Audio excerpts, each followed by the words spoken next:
Hello അസ്സലാമലൈക്കും, welcome back my channel. കല്യാണം ആ തിരക്കുകൾ കഴിയുന്നില്ല കേട്ടോ. ഇനിയും കല്യാണം തന്നെയാണ് വരുന്നത്.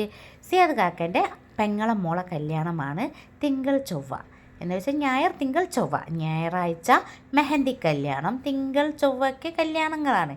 അപ്പം എന്തായാലും കല്യാണമാകുമ്പോൾ നമുക്ക് ഡ്രസ് കോഡും പിന്നെ അതിനനുസരിച്ചുള്ള വളകളും ഓർണമെൻറ്റ്സുകളും ജ്വല്ലറിയും ഒക്കെ സെറ്റാക്കണമല്ലോ. അപ്പോൾ ഡ്രസ് കോഡ് ആയതുകൊണ്ട് ഇതാണല്ലോ കളിക്കുന്ന വള. എന്താ ഇതിന് വള? ഗുജറാത്തി വള, അങ്ങനെ എന്തോ കാശ്മീരി വള, അങ്ങനെ എന്തോ പറഞ്ഞ് എന്തായാലും ഞാൻ അരക്കിണറും മാത്തോട്ടും തിരഞ്ഞിട്ടൊന്നും എനിക്ക് കിട്ടിയില്ല. ഒരു സെറ്റ് മാത്രം കിട്ടി, അവൾക്ക് കിട്ടിയില്ല. പിന്നെ ഞങ്ങൾ നേരെ വിട്ടു അരീക്കാടിലേക്ക്. അവിടെ ഒരു ഫ്രണ്ടിൻ്റെ ഷോപ്പിൽ അവിടെ ഉണ്ട് എന്ന് പറഞ്ഞ് നേരെ അങ്ങോട്ട് വിട്ടിട്ടോ. ഇതാണ് സംഭവം. എന്തായാലും ഓരോ ടൈമിൽ ഓരോ ഫാഷനല്ലേ.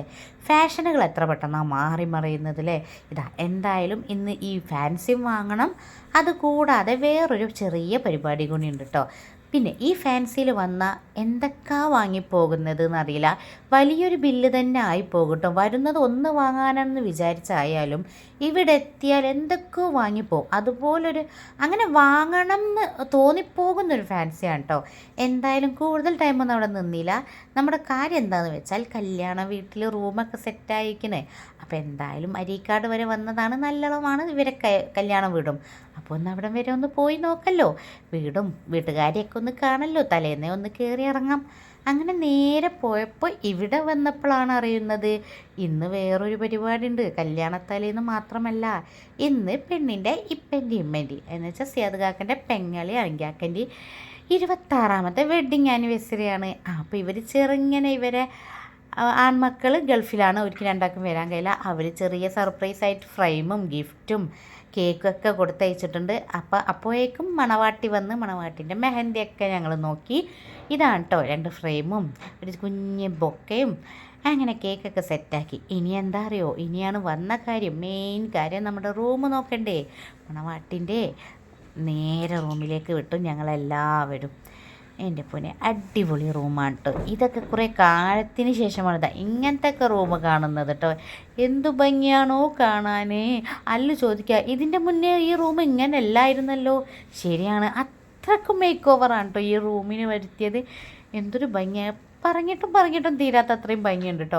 ഇത് ചിലപ്പം ഈ മെഹന്തി കല്യാണത്തിനൊക്കെ വന്നിട്ടുണ്ടെങ്കിൽ ഇങ്ങനെ എത്ര ഒരു ആസ്വദിച്ച് ഈ റൂം കാണാൻ കഴിയില്ല. കാരണം എന്തായാലും എല്ലാവരുമായിട്ടും ഭയങ്കര തിരക്കായിരിക്കും. അപ്പോൾ ഇന്ന് വന്ന് കണ്ടത് എത്രയോ നന്നായി തന്നെയാണ് കേട്ടോ വിചാരിച്ചത്. ഒരു കല്യാണ വീട്ടിൽ കയറി ഇറങ്ങിയെന്നായി, ഇന്ന് റൂമും നല്ല റാഹത്തിൽ കാണാനായി. എന്തായാലും അലമാറാണ് കേട്ടോ എനിക്കിഷ്ടപ്പെട്ടത്. മറ്റേ ഇങ്ങനെ എന്താ ഇതിന് പറയുക, ഇങ്ങനെ ഇങ്ങനെ തുറക്കുന്ന അലമാറ. എനിക്ക് അലമാറ ഭയങ്കര ഇഷ്ടമായി. പിന്നെ ഏറ്റവും കൂടുതൽ ഈ റൂമിൽ ഇഷ്ടപ്പെട്ടത് മിറർ. അടിപൊളി മിററാണ് കേട്ടോ. ഇങ്ങനെ ഓൾറെഡി സ്റ്റാൻഡ് പോലത്തെ മിററൊക്കെ കണ്ടിട്ടുണ്ടെങ്കിലും ഇതെന്തോ ഒരു പ്രത്യേകത ഈ മിററിന്. എന്തായാലും റൂമൊക്കെ സെറ്റാക്കി നല്ല അടിപൊളിയാണ് കേട്ടോ. അങ്ങനെ അപ്പം ഞാൻ നേരെ നോക്കുമ്പോൾ കാണുന്നത് അജീഷ ജുനൈദ് എന്നൊക്കെ പേരൊക്കെ കൊടുത്തിട്ടുണ്ട് കേട്ടോ. മാഷാ അല്ലാ, നല്ല അടിപൊളി റൂമും ഒക്കെ സെറ്റാക്കി. പിന്നെ ഞങ്ങൾ മെല്ലെ അവിടെ നിന്ന് ഇറങ്ങി. പിന്നെ കുറേ ടൈം, കാരണം ഇന്നത്തെ പരിപാടി അതല്ലല്ലോ ഇവരുടേത്. ഇവരെ സർപ്രൈസ് ആയിട്ടുള്ള വെഡ്ഡിങ് ആനിവേഴ്സറി എന്തായാലും വന്നല്ലോ. അപ്പം അതിലും കൂടെ അങ്ങനെ ഞങ്ങളെല്ലാവരും കൂടി ചായ കൂടിയെല്ലാം കഴിഞ്ഞ് നേരെ നോക്കി. അപ്പം 1-2 ആൾക്കാരെ കാത്തിരിക്കുകയാണ്. അവരും വന്നതിൻ്റെ ശേഷം നേരെ വിട്ടിട്ട് ഞങ്ങൾ മുറ്റത്തേക്ക് പോയി. ഇവർ കേക്ക് കട്ടിങ് ആയി. പിന്നെ ഇതാണ് അളിങ്കാക്ക, ഇതാണ് കല്യാണ പെണ്ണ് സിയാദ് കാക്കൻ്റെ പെങ്ങൾ, കല്യാണ പെണ്ണിൻ്റെ ഉമ്മ കേട്ടോ, സോറി. അങ്ങനെ പെങ്ങളും അളിങ്കാക്കും കൂടി കേക്ക് കട്ട് ചെയ്യാൻ നിന്ന് ബൊക്കൊക്കെ കൈമാറി. എന്താ അറിയില്ല, ഇത്തതൊക്കെ ഭയങ്കര കുറവ് കേട്ടോ. പിന്നെ ഞങ്ങളെല്ലാവരും കൂടി കൂക്കും കൈമുട്ടലൊക്കെയായി. അവർ കേക്ക് കട്ട് ചെയ്ത് അങ്ങോട്ടും ഇങ്ങോട്ടും വയലിട്ട് കൈമാറി.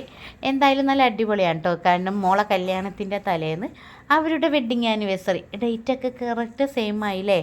എന്തായാലും കാര്യങ്ങളൊക്കെ അടിപൊളിയായി കഴിഞ്ഞ് പിന്നെ കേക്ക് കട്ട് ചെയ്ത് അവിടെയുള്ള അയൽവാസികൾക്കും ബാക്കിയുള്ളവർക്കും എല്ലാവർക്കും കൊടുത്ത് നല്ല റാഹത്തായ ആ പരിപാടിയും കഴിഞ്ഞ് നേരെ ഫുഡ് കഴിക്കാൻ പോയി.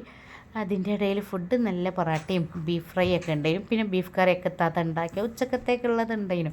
അതൊക്കെ കഴിച്ച് നേരെ ടാറ്റ പറഞ്ഞ് വിട്ടിട്ടോ. ഇനി നാളെ വരണം, നാളെയാണ് മെഹന്തി കല്യാണം. അപ്പോൾ ഇൻഷാ അല്ലാ നാളെ നോക്കാം. അപ്പോൾ വീഡിയോ ഇഷ്ടപ്പെട്ടാൽ എല്ലാവരും സപ്പോർട്ട് ചെയ്ത് സബ്സ്ക്രൈബ് ചെയ്ത് ലൈക്ക് ചെയ്യാൻ മറക്കരുത് കേട്ടോ. ഇനിയിപ്പോൾ കല്യാണ വീഡിയോസുമായിട്ട് നാളെയും മറ്റന്നാളൊക്കെ ആയിട്ട് കാണാം. അപ്പോൾ tata bye bye, see you. Good night. എല്ലാവരും വീഡിയോ സബ്സ്ക്രൈബ് ചെയ്യാൻ മറക്കരുത്. അപ്പോൾ ബൈ ബൈ ചെയ്യൂ.